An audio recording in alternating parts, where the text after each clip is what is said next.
Perkenalkan, nama saya Vita Angelika, NIM 2301101 19140127 dari kelompok 2 Peternakan C. Di sini saya akan membahas tentang laporan yang telah saya buat mengenai heritabilitas, korelasi genetik, serta repeatabilitas. Pertama-tama, saya akan masuk ke bagian bab pendahuluan yang terdiri dari latar belakang, tujuan, dan manfaat. Heritabilitas adalah istilah yang digunakan untuk menunjukkan bagian dari keragaman total yang diukur dengan beragam dari suatu sifat yang diakibatkan oleh pengaruh genetik. Korelasi genetik adalah korelasi atau hubungan dari pengaruh genetik aditif atau nilai pemuliaan sifat-sifat kuantitatif. Repeatabilitas adalah suatu konstante yang menunjukkan besarnya hubungan di antara beberapa pengukuran pada suatu sifat pada individu yang sama. Pengulangan ini dapat dilakukan berdasarkan waktu dan ruang. Pengulangan berdasarkan waktu, misalnya bobot lahir 1, 2, dan 3. Tujuannya, mahasiswa mengetahui tentang apa itu heritabilitas, korelasi genetik, dan repeatabilitas. Yang kedua, mahasiswa mampu melakukan perhitungan heritabilitas, korelasi genetik, dan repeatabilitas. Dan yang terakhir adalah mahasiswa mengetahui kegunaan dari heritabilitas, korelasi genetik, dan repeatabilitas secara aplikatif. Untuk manfaatnya, setelah mengetahui tentang apa itu heritabilitas, korelasi genetik, dan repeatabilitas, serta cara perhitungannya, mahasiswa diharapkan dapat melakukan pendugaan seperti peluang keberhasilan dalam melakukan produksi sapi Bali yang dapat dilihat dari perbandingan antara bobot lahir dan bobot dewasanya. Setelah itu, di sini saya mengambil data bobot lahir dan bobot dewasa pada sapi Bali.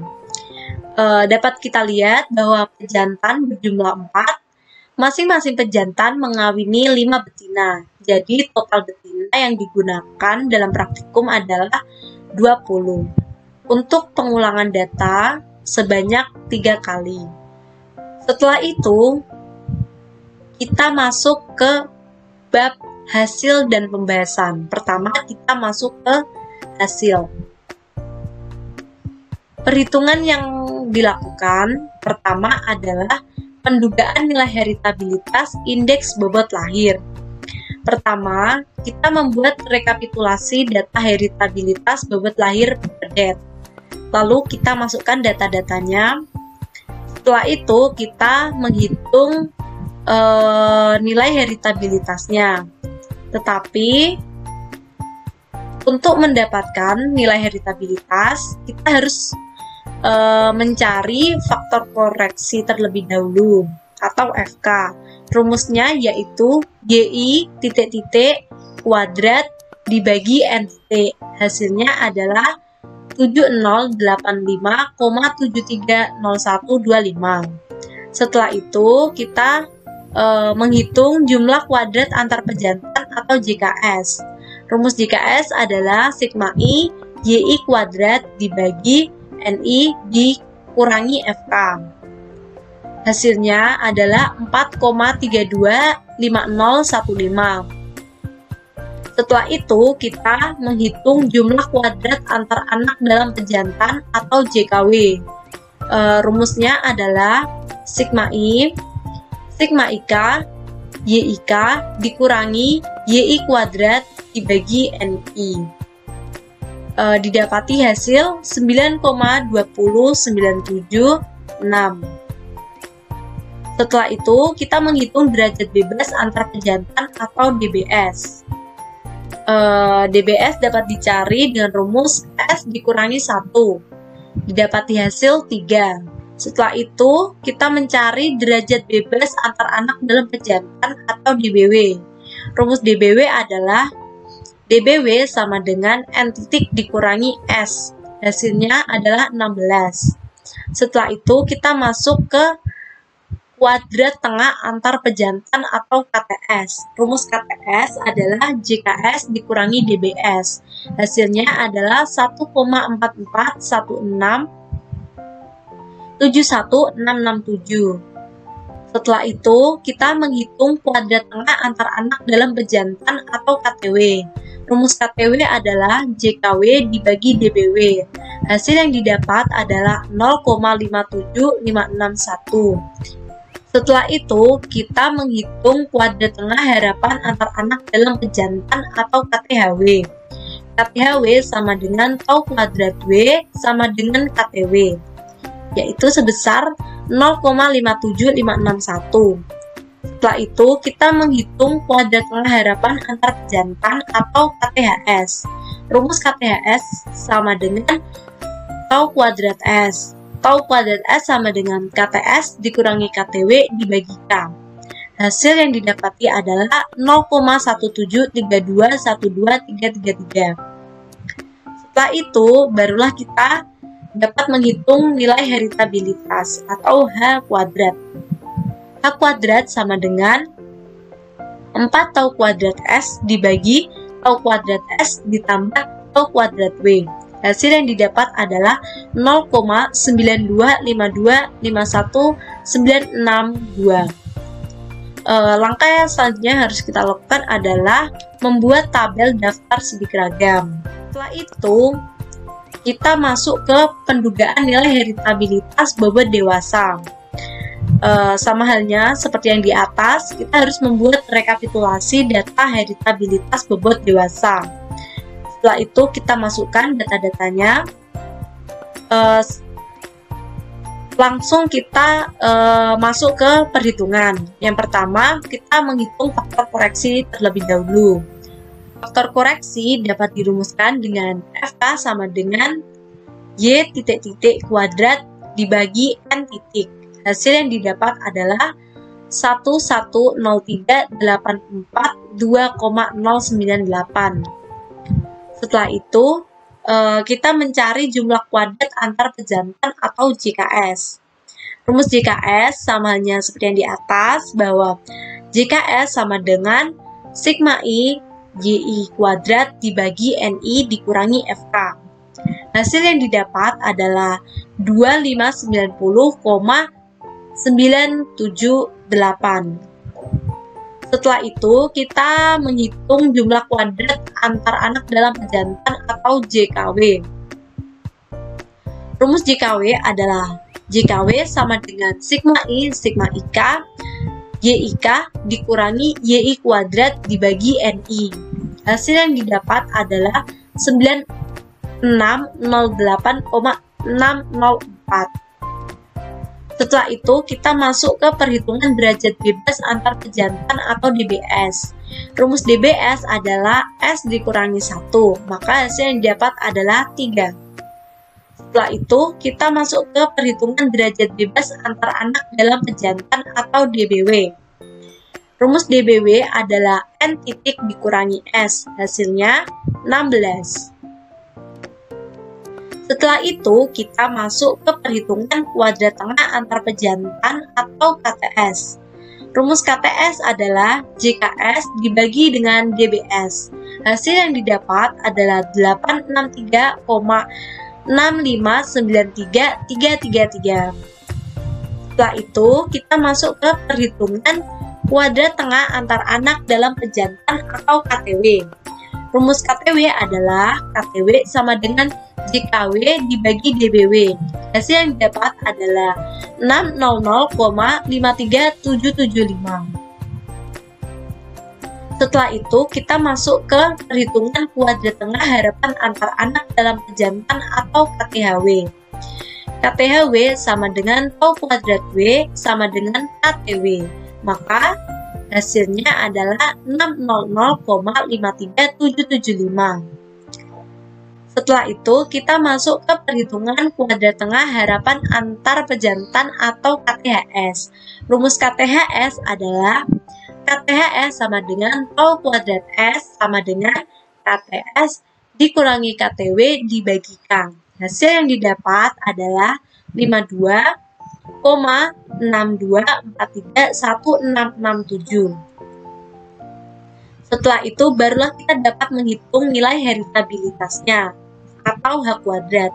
H kuadrat sama dengan 4 tau kuadrat S dibagi tau kuadrat S ditambah tau kuadrat Y.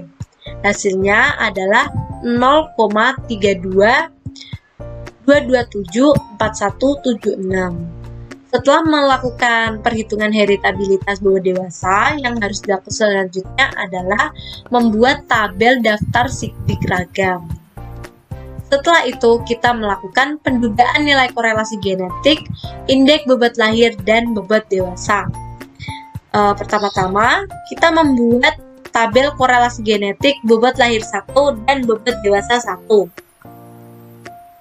Setelah itu, menghitung faktor koreksi atau FK. Rumus FK adalah FK sama dengan X titik-titik dikali Y titik-titik dibagi N titik. Hasil yang didapat adalah 88439,3985. Setelah itu, kita menghitung jumlah hasil kali antar pejantan atau JHKS. Rumus JHKS adalah JHKS sama dengan sigma I XI titik dikali YI titik dibagi NI dikurangi FK. Hasil yang didapat adalah minus 30,6929. Setelah itu, kita menghitung jumlah hasil kali antar anak dalam pejantan atau JHKW. Rumus JHKW adalah JHKW sama dengan sigma I, sigma IK, XIK, YIK dikurangi sigma XI titik dikali YI titik dibagi NI. Hasil yang didapat adalah minus 8,8816. Setelah itu, kita menghitung derajat bebas antar pejantan atau DBS. Rumus DBS adalah S-1. Hasil yang didapat adalah 3. Setelah itu, kita menghitung derajat bebas antar anak dalam pejantan atau DBW. Rumus DBW atau derajat bebas antar anak dalam pejantan adalah N titik dikurangi S. Hasil yang didapat adalah 16. Setelah itu, kita menghitung hasil kali rata-rata antar pejantan atau HKRS. Rumus HKRS adalah HKRS sama dengan JHKS dibagi DBS. Hasil yang didapat adalah minus 10,2309667. Setelah itu, kita menghitung hasil kali rata-rata antar anak dalam pejantan atau HKRW. Rumus HKRW adalah HKRW sama dengan JHKW dibagi DBW. Hasil yang didapat adalah minus 0,5551. Setelah itu, kita menghitung hasil kali rata-rata harapan antar anak dalam pejantan atau HKRHW. HKRHW sama dengan COV sama dengan HKRW. Sehingga hasilnya adalah minus 0,551. Setelah itu, kita menghitung hasil kali rata-rata harapan antar pejantan atau HKRHS. Rumus HKRHS sama dengan HKRHS sama dengan COV-S sama dengan HKRS dibagi HKRW dibagikan. Hasil yang didapat adalah minus 1,39517333. Setelah itu, barulah kita dapat menghitung korelasi genetik atau RG. Rumusnya adalah RG sama dengan 4 COV-S dibagi akar dari 4 kali tau kuadrat S X dikali 4 kali tau kuadrat S Y. Setelah itu didapati hasil minus 0,640969302. Setelah itu kita membuat tabel daftar sidik ragamnya. Selanjutnya kita akan menghitung pendugaan nilai repeatabilitas. Di sini kita menggunakan dua metode, yaitu metode perhitungan nilai repeatabilitas antar kelas dan dalam kelas. Pertama kita masuk ke antar kelas terlebih dahulu. Data yang kita gunakan adalah data bobot lahir 1 dan 2. Setelah itu baru dilanjutkan menggunakan bobot lahir 2 dan 3. Untuk data bobot lahir 1 dan 2, terlebih dahulu kita membuat tabelnya, repeatabilitas bobot lahir 1 dan 2. Setelah itu kita menentukan sigma X kuadrat, sigma Y kuadrat, dan sigma XY. Setelah itu kita langsung menghitung nilai repeatabilitasnya. Rumus repeatabilitas adalah R sama dengan sigma XY dikurangi kurung buka sigma X dikali sigma Y dibagi N kurung tutup dibagi akar dari kurung buka sigma X kuadrat dikurangi kurung buka sigma X dikuadratkan dibagi N kurung tutup dikali kurung buka sigma Y kuadrat dikurangi kurung buka sigma Y dikuadratkan dibagi N kurung tutup. Hasil yang didapati adalah 0,61074428. Setelah itu kita masuk ke repeatabilitas bobot lahir 2 dan 3. Sama, kita membuat tabelnya terlebih dahulu. Repeatabilitas bobot lahir 2 dan 3. Setelah itu kita menentukan sigma X kuadrat, sigma Y kuadrat, sigma XY. Setelah itu kita masukkan rumusnya. Rumus repeatabilitas adalah R sama dengan sigma XY dikurangi kurung buka sigma X dikali sigma Y dibagi N kurung tutup dibagi akar dari kurung buka sigma X kuadrat dikurangi kurung buka sigma X dikuadratkan dibagi N kurung tutup dikali kurung buka sigma Y kuadrat dikurangi kurung buka sigma Y dikuadratkan dibagi N kurung tutup. Hasil yang didapati adalah 0,24272736. Setelah itu kita melakukan pendugaan nilai repeatabilitas dalam kelas bobot dewasa. Kita membuat repeatabilitas bobot lahir 1, 2, dan 3. Lalu kita hitung YI titiknya. Setelah itu kita masuk ke perhitungan faktor koreksi terlebih dahulu. Rumus FK adalah FK sama dengan Y titik kuadrat dibagi M titik. Hasil yang didapat adalah 22047,80043. Setelah itu kita menghitung jumlah kuadrat pengukuran dalam individu atau JKB. JKB sama dengan sigma I YI kuadrat dibagi MI dikurangi FK. Hasil yang didapat adalah 26,02837,333. Setelah itu kita masuk ke jumlah kuadrat pengukuran dalam individu atau JKW. Rumus JKW sama dengan sigma IJ Y kuadrat IJ dikurangi YI kuadrat dibagi MI. Hasil yang didapat adalah 21,9852. Setelah itu kita masuk ke derajat bebas antar individu atau DBB. Rumus DBB adalah N-1, hasilnya adalah 19. Lalu derajat bebas pengukuran dalam individu atau DBW. Rumus DBW sama dengan N dikali dalam kurung MI dikurangi 1 kurung tutup. Hasil yang didapat adalah 40. Setelah itu kita masuk ke perhitungan kuadrat tengah antar individu atau KTB. KTB dirumuskan dengan JKB dibagi GBB.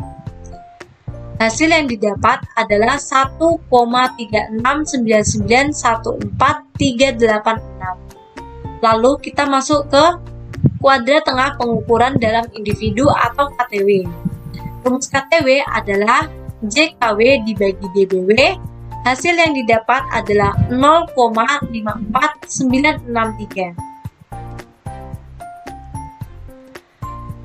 Setelah itu, kita menghitung kuadrat tengah harapan pengukuran dalam individu atau KTHW.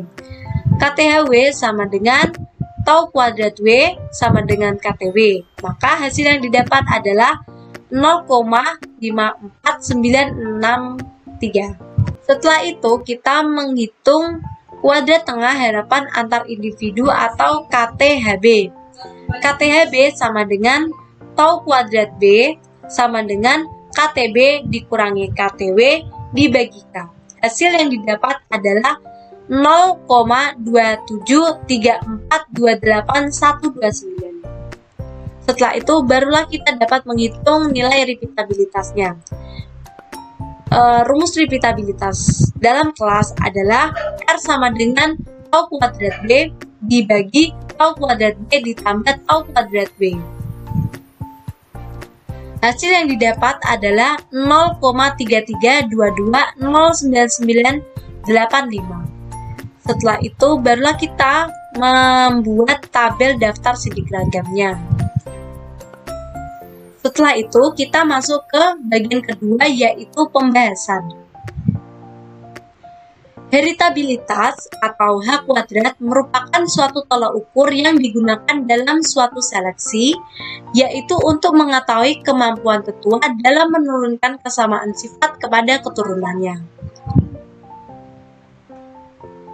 Hal ini sesuai dengan pendapat Effendi DKK 2018 yang menyatakan bahwa heritabilitas merupakan parameter genetik yang digunakan dalam mengukur kemampuan genotip dalam mewariskan karakteristik yang dimiliki tetua oleh generasi berikutnya.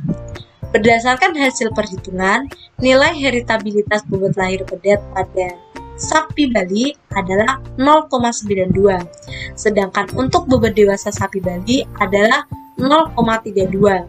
Hal ini termasuk ke dalam nilai heritabilitas normal, karena rentang normal untuk nilai heritabilitas adalah 0 hingga 1. Nilai heritabilitas pada bobot sapi pedet dapat dikategorikan tinggi, sedangkan bobot dewasa sapi Bali termasuk ke dalam heritabilitas sedang, karena menurut Firly DKK 2018 ia menyatakan bahwa nilai heritabilitas dapat dikatakan tinggi apabila nilai heritabilitasnya hampir mencapai angka 1. Heritabilitas sedang memiliki rentang 0,39 hingga 0,47.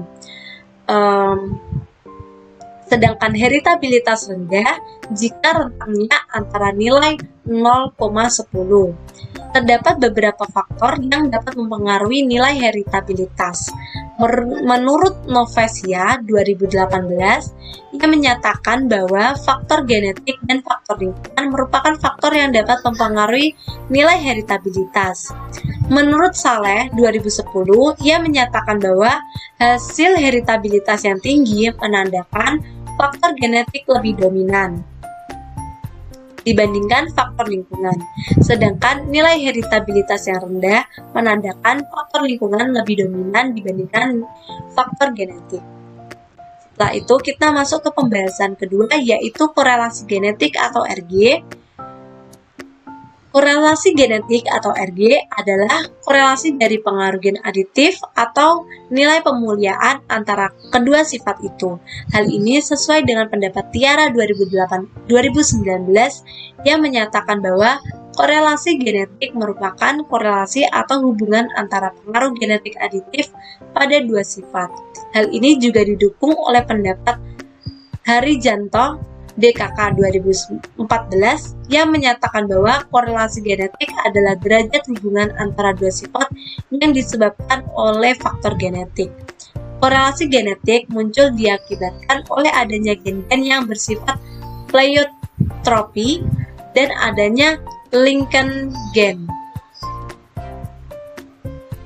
Hasil perhitungan korelasi genetik antara bobot lahir pedet pada sapi Bali dengan bobot dewasa sapi Bali adalah minus 0,64. Angka tersebut termasuk normal karena rentang pada korelasi genetik adalah 1 hingga minus 1. Berdasarkan nilai korelasi genetik tersebut menunjukkan hasil negatif, artinya tidak ada hubungan antara bobot lahir dengan bobot dewasa ternak. Apabila hasil menunjukkan angka positif, maka terdapat hubungan antara keduanya. Hal ini sesuai dengan pendapat Girsang DKK 2016 yang menyatakan bahwa nilai korelasi genetik yang rendah atau negatif menunjukkan tidak adanya hubungan sifat yang efektif, bahkan memang tidak ada hubungan di antara keduanya. Begitu pula sebaliknya bila hasilnya positif terdapat hubungan antara kedua sifat. Setelah itu kita masuk ke pembahasan repeatabilitas. Repeatabilitas atau R adalah suatu pengukuran kesamaan antara pengukuran suatu sifat yang diukur berkali-kali pada ternak yang sama selama ternak tersebut hidup. Hal ini sesuai dengan pendapat Moristiana DKK 2017 yang menyatakan bahwa repeatabilitas merupakan suatu pengukuran kesamaan antara pengukuran suatu sifat yang diukur berkali-kali pada ternak yang sama selama ternak tersebut hidup. Menurut Sulastri DKK 2016, metode yang digunakan dalam mengukur repeatabilitas ada dua, yaitu repeatabilitas antar kelas dan dalam kelas. Repeatabilitas antar kelas dipakai ketika ingin melakukan pendugaan nilai repeatabilitas apabila setiap individu hanya memiliki dua catatan penampilan sifat tersebut. Sedangkan repeatabilitas dengan metode dalam kelas digunakan ketika ingin melakukan pendugaan nilai repeatabilitas apabila setiap individu memiliki lebih dari dua data hasil pengukuran atau penimbangan produksi. Berdasarkan hasil perhitungan, nilai repeatabilitas bobot lahir antar kelas didapat hasil 0,61 dan 0,24. Sedangkan untuk repeatabilitas dalam kelas didapat hasil 0,33. Hasil tersebut dapat dikatakan normal karena rentang repeatabilitas adalah 0 hingga 1. Menurut Arifin 2011, hasil repeatabilitas yang mendekati angka 1 menandakan bahwa terdapat kemungkinan yang besar produksi generasi ternak berikutnya sama. Begitupun sebaliknya, semakin rendah hasil repeatabilitasnya, maka semakin kecil kemungkinan terjadi proses produksi yang sama dengan tetuang. Setelah itu, kita masuk ke bab terakhir, yaitu bagian kesimpulan. Berdasarkan perhitungan, hasil heritabilitas bobot lahir pedet 1 yang didapatkan 0,92. Artinya, kemampuan ternak untuk menemukan sifat A pada keturunan selanjutnya yaitu 92%. Hasil heritabilitas bobot dewasa pedet 1 yang didapatkan 0,32. Artinya, kemampuan ternak untuk menemukan sifat A pada keturunan selanjutnya yaitu 32%. Sedangkan nilai korelasi genetik bobot lahir pedet yang didapatkan negatif yaitu minus 64%. Artinya, tidak ada hubungan antara bobot lahir dengan bobot dewasa ternak. Nilai repeatabilitas dengan metode antar kelas bobot lahir data 1 dan 2 yang didapatkan yaitu 61%.